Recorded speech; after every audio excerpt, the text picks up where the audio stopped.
let's talk about if the Pistons brought Monty Williams back, would that affect your support of the Detroit Pistons in the 24-25 season?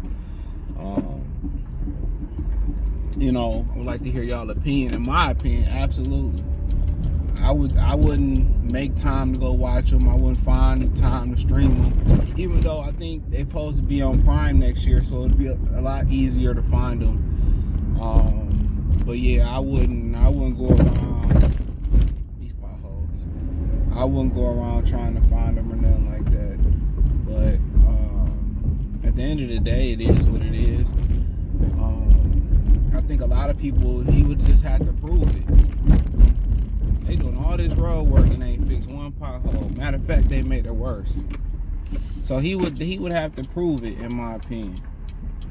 Before I really I watched the first game. Like, I ain't doing shit. Like, the first few games, yeah, okay, cool. I watched this. But after that, like, if they still bad, like, he got a lot. If he come back, it's a lot of pressure.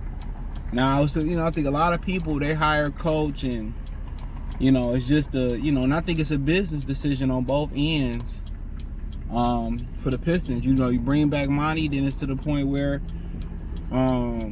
it tells the fans that you're more concerned about the bread. And rightfully so. That's a lot of money. Do his job. Now, there's rumors that he may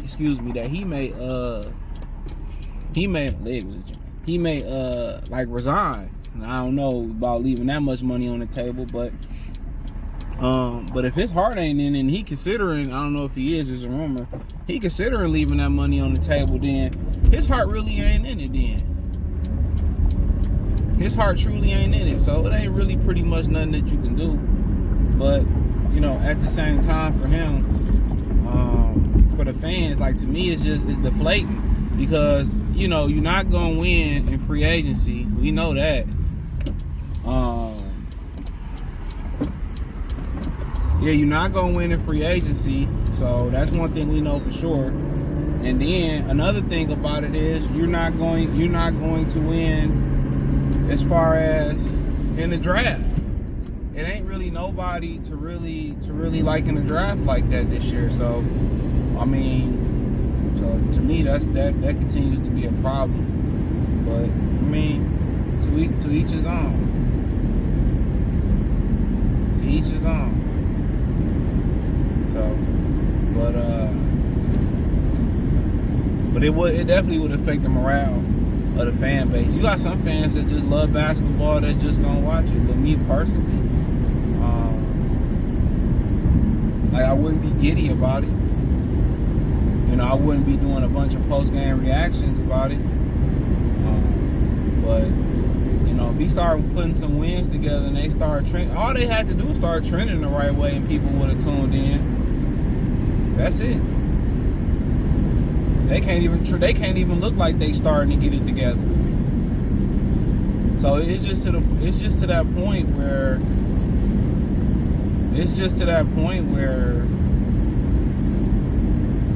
I really think if he comes back and then you get the 5th pick, you probably won't get any top free agents, you probably won't make any top trades. It's to the point where they're gonna be forgotten. The Tigers trending in the right way, the Wings trending in the right way, the Lions trending in the right way. You know what I'm saying? Michigan State football is starting to come back. The Wolverines starting to get 2024 and 2020 or 2025 recruits, whatever it is. So, football season is gonna be in full swing. They're gonna be forgotten until to be honest, when the Super Bowl go off, or if they're on the wrong side of history or something like that. So, for me personally, it wouldn't be like, I would have to get the basketball itch to watch it. And for me personally, part of the basketball itch, it used to be like 2K or Live coming out. Remember NBA Shootout, 989 Sports was great. I played everything but Madden and EA Sports and Live for a minute. I played everything but it. You can talk about football, Game Day, 989 Sports, Quarterback Club, 2K for years until that was the only option. I played everything but Madden or Live. Live was good for some years though, for sure. It was better than Madden was back then, but like NBA Shootout and NBA Kobe Bryant courtside for ninjas who had the 64 and stuff. So we remember how our games was better than their games today. We had more creativity. That's why you're starting to see the remaster come back. And like in Hollywood, the remix is the new original now. You know what I'm saying? So yeah, I got a few remasters on my, I think Resident Evil 2 remastered. I got that. Tony Hawk 1 and 2 remastered. I want them to do Underground. It might be 1, 2, and 3. Underground, man, 1 and 2, man, classics. Midnight Club Dub Edition, that's another one they need to remaster. That's another little known fact, a little known video game that people don't know about. On PlayStation 2, I had this joint. I had a PlayStation 2, but I had a chip in it. My mom friend, his roommate at the time, he knew how he was a tech guy. Man, I cried when he moved to California, bro.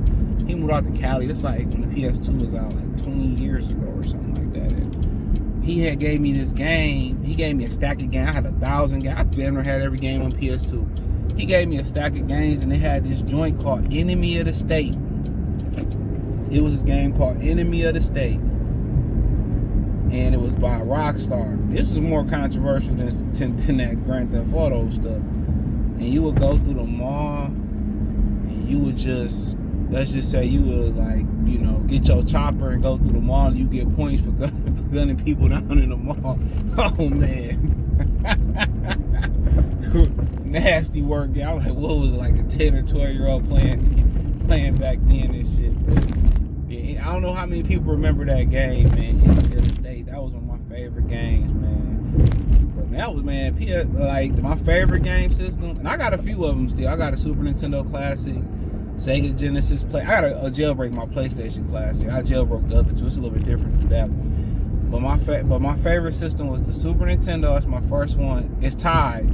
Like the Super Nintendo game, the Super Nintendo, GameCube, and PS2 is my 3 favorite. If I had to get an edge to one, it would be the Super Nintendo. But then PlayStation 2 and GameCube was like right there for number 2 for me. But yeah, long story short, if Monty come back, it'll kill the morale. But he win a few games, and they started to look like they turn it around. People will come back, but people gonna always go downtown to see them because they downtown, and it's part of the experience. You know, you go downtown, you have a drink. You know what I'm saying? Then you go to the casino and all that. So it's part of the experience. It's a cool experience. So for a lot of people, it's part of the experience and stuff of that nature. So yeah, it's part of the experience of going downtown.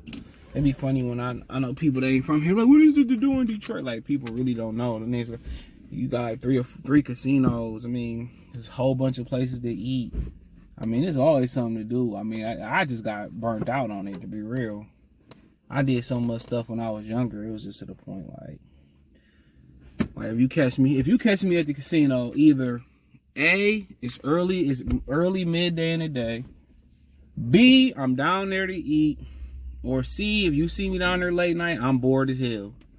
And I just came to play roulette and walk around for a second, then I'm gone. I don't really be around too much bull job, but that's really how I operate.